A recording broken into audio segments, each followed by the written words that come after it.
Hello guys, চলে এসেছি আরও একটা নতুন ভিডিও নিয়ে। তো সেদিন আমি বাড়ি থেকে ডিউটি আসার জন্য, মানে আমি তো একটু দূরে থাকি, তো ওখানে যাওয়ার জন্য একটু রেডি হয়ে নিচ্ছিলাম চটপট করে। এই যা গরম, প্রচণ্ড গরমের মধ্যে একটু তাড়াতাড়ি করে জাস্ট ফার্স্ট একটু রোজ ওয়াটার দিয়ে নিলাম, তারপর একটু ময়েশ্চারাইজার দিয়ে নিলাম, ওটাকে ভালোভাবে ব্লেন্ড করে নিলাম মুখে। তারপর তো এখন জানোই, এই প্রচণ্ড রোদের হাত থেকে বাঁচতে গেলে আমাদের সবার একটা সানস্ক্রিন লাগবেই। তো তারপর মুখে একটু সানস্ক্রিন লাগিয়ে নিলাম, এটাকে ভালোভাবে মুখে মিশিয়ে নিলাম, মুখে আর গলায়। তো মানে একদম বাইরের সানটাকে একদম গায়ে বসতে দিলে হবে না, তো তাহলে প্রচণ্ড ট্যান হয়ে যাবে। যতই আমরা সানস্ক্রিন মাখি, ট্যান তো আমাদের হবেই, কিন্তু তবুও আর কি যতটুকু বাঁচানো যায়। তো সানস্ক্রিনটা মেখে নেওয়ার পর আমি আর একটা ক্রিম ইউজ করি ডেলি বেসিসে, সেটা হচ্ছে একটা লোটাসের একটা ক্রিম। ওটা আমি নর্মালি ইউজ করে থাকি সানস্ক্রিন ইউজ করার পর। তো ওটা আমি ইউজ করে নিলাম একটু, ফার্স্টে ওটা একটু ভালোভাবে গালে মিশিয়ে নিলাম, ব্যাস হয়ে গেছে। তারপর জাস্ট ঠোঁটটা, এত গরমকালের মধ্যেও তো ঠোঁট ফাটতেই থাকছে, তা একটু লিপ বাম লাগিয়ে নিলাম, একটু ভেসলিনটা লাগিয়ে নিলাম।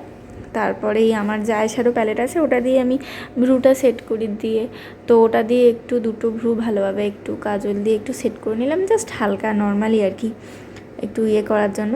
তারপর হচ্ছে গিয়ে অল্প করে না ব্লাশ দিলে হয়, তো এখন তো সবারই জানো ফেভারিট ব্লাশ, তাই জাস্ট একদম অল্প করে একটু ব্লাশ নিয়ে নিলাম, একটু ভালোভাবে ঝেড়ে নিলাম প্রথমে, যাতে এক্সেসটা আউট হয়ে যায়। তারপর জাস্ট গালে ভালোভাবে ব্লেন্ড করে নিলাম, একদম অল্প করে নিয়ে, যাতে প্রচুর বেশি না লাগে, কারণ তো দিনের বেলায় বাইরে যাব, তো প্রচুর বেশি হয়ে গেলে একদমই ভালো লাগবে না। একদম অল্প করে ব্লাশটাকে ভালোভাবে গালে ব্লেন্ড করে নিতে হবে, যাতে একটা জায়গায় বেশি পরিমাণে না থেকে যায়। ভালোভাবে ব্লেন্ড করে নিলাম আমি, এই যে দেখতেই পাচ্ছ, ভালোভাবে ব্লেন্ড করে নেওয়ার পরে তারপর আমার হয়ে গেছে। এরপর আমি ভুলে গেছিলাম যে লিপস্টিকটা লাগাতে হবে। তারপর আমি লিপস্টিকটা পেলাম, দিয়ে ওটা একটু জাস্ট অল্প করে লাগিয়ে নিলাম।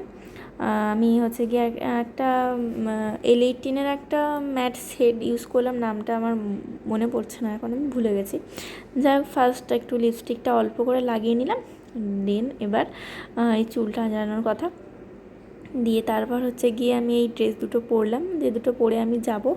দিয়ে জাস্ট এত গরমের মধ্যে আর এইটুকু চুল নিয়ে কী করব, ফার্স্ট এই চুলটাকে একটু আঁচড়ে নিলাম ভালোভাবে, আঁচড়ে তারপর জাস্ট একদম উপর করে বেঁধে নিলাম, যাতে এই গরমের হাত থেকে রক্ষা পায়, বেঁধে নিলাম।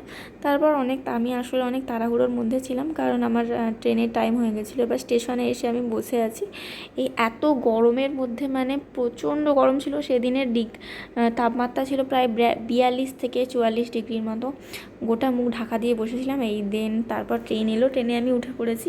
ট্রেনের এত গরম হাওয়া যে আমি জাস্ট মানে কি বলবো, মানে প্রচণ্ড গরম সেদিনকে। তার মধ্যেই কিছু করার নেই, বাইরে তো বেরোতেই হবে, যার যেটা কাজ সেটা তো করতেই হবে। এই যে ট্রেন চলছে আস্তে আস্তে, আমি হচ্ছে গিয়ে ওখানে যাওয়ার উদ্দেশ্যে বেরিয়ে পড়েছি। তো পৌঁছাতে পৌঁছাতে এখনও অনেকটাই টাইম লাগবে। এই যে আমি তারপর দেখছি একটু নিজেকে, এত গরমের মধ্যে মানে কি করব বলো, কোনো কাজই ছিল না, বসে বসে প্রচণ্ড বিরক্ত লাগছিল। আজ শুধুই বলে যাক, চোখের পাতা খুলে রাখিনি দাগ নেই, মন বলে তোমাকে একবার রাখতে ছুঁয়ে যাই, মন গলানো সন্ধে বারবার থাকছি ছুঁয়ে তাই। এরপর ট্রেনের হাওয়া খেতে খেতে আপাতত চলেই এলাম স্টেশনের দিকে। তারপর স্টেশন থেকে নেমে সোজা চলে এলাম রুমে। তো মা সেদিন একটু চিকেন কষা দিয়েছিল, ওটা খেয়ে আপাতত সেদিন রাত্রিটা শেষ করলাম। তো এটা একদিনের ব্লগ না, এটা দুদিনের নিয়ে ব্লগটা তৈরি করেছি। তো এর পরের দিনকে হচ্ছে গিয়ে অনেক দিন থেকেই আমাদের একটু ওই অন্নপূর্ণাতে ঘুরতে যাওয়ার কথা ছিল, তো সেদিন ভাবলাম যে অনেক দিন হয়ে গেছে যায়নি, তো একটু ঘুরে আসি, দিয়ে একটু এলাম অন্নপূর্ণাতে। এটা হচ্ছে এখানে 5 স্টার হোটেল, তো ভাবলাম এখানে গিয়ে একটু খাওয়া দাওয়া করি। এখানে আমার এইবার ফার্স্ট টাইম আসা, তো একটু ভালোভাবে ঘুরে দেখে নিলাম যে জায়গাটা কেমন। জায়গাটার ইন্টেরিয়রটা বেশ ভালোই সুন্দর, অনেক চকচকে ঝকঝকে, বেশ একটু সুন্দর। তারপর ওখানে যা যা মেনু আছে, ওখানে নববর্ষের আহারে একটু মানে অনেক ধরনের নিউ মেনু সেট করা হয়েছিল, সেগুলো একটু দেখছিলাম। তারপর একটু ঢং করে নিচ্ছিলাম আমি আমাকে নিজেকে দেখে নিয়ে, ফার্স্ট এই দেখছি যে কেমন আমি সেজে এসেছি, আমার ভালো লাগছে নাকি এই সব ঢং করতে করতে। তো তারপর আমার দিদিরা এসেছিলো, ওরা আমাকে হাসাচ্ছিল। তারপর আমাদের খাবারের অর্ডার এসে গেল। তো আমরা একটু পোলাও আর ওই মাটন, কি মাটনের এটার নাম ভুলে গেছি আমি, সম্ভবত মাটন কষা টাইপের কিছু অর্ডার করেছিলাম। তো ওগুলো খাওয়ার পর তো আমরা আবার কাশ্মীরি পোলাও, কড়াই চিকেন অর্ডার করেছিলাম। তো ওগুলো খাওয়া হয়ে গেল, অনেক টেস্টি ছিল খেতে। তো আস্তে আস্তে খেয়ে নিলাম আমরা।